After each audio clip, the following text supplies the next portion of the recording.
बार्शी तालुक्यातील उपळाई ठोंगे येथे घडलेल्या घटनेनंतर जिल्हा आरोग्य विभाग सतर्क झाला असून बोगस डॉक्टरांविरोधात कठोर कारवाईचा इशारा जिल्हा आरोग्य अधिकारी डॉक्टर सतीश कोपूरवाड यांनी दिला आहे।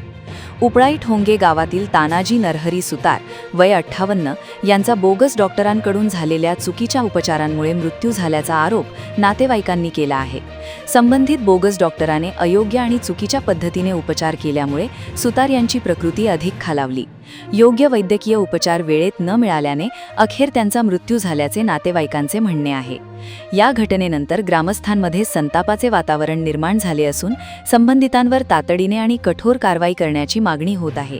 अंतिम अहवालानंतर बोगस डॉक्टर शंकर मनोहर पाठक यांच्या विरोधात गुन्हा दाखल करण्यात आला आहे। या प्रकरणामुळे ग्रामीण भागात विनापरवाना वैद्यकीय व्यवसाय करणाऱ्या बोगस डॉक्टरांचा प्रश्न पुन्हा ऐरणीवर आला आहे। अशा बनावट वैद्यकीय व्यवसायामुळे नागरिकांच्या जीवाशी खेळ होत असल्याचे चित्र समोर येत असून प्रशासनाने यावर कठोर नियंत्रण ठेवावे अशी मागणी जोर धरत आहे। दरम्यान जिल्ह्यातील बोगस डॉक्टरांविरोधात व्यापक कारवाई करण्यात येणार असल्याचा इशारा जिल्हा आरोग्य अधिकारी डॉक्टर सतीश कोपूरवाड यांनी दिला आहे। माझं नाव डॉक्टर सतीश कोपूरवाड, जिल्हा आरोग्य अधिकारी सोलापूर।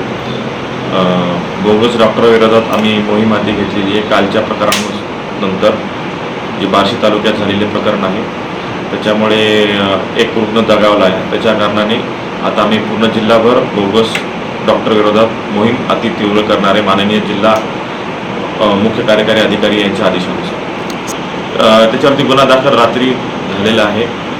त्याच रात्री गुन्हा दाखल रात्री 12:30-1 वाजेपर्यंत गुन्हा दाखल झाला आहे। तिथल्या तालुका आरोग्य अधिकारी यांनी त्याच्यावर गुन्हा दाखल केलेला आहे। तालुक्यामध्ये ही घटना घडलेली आहे।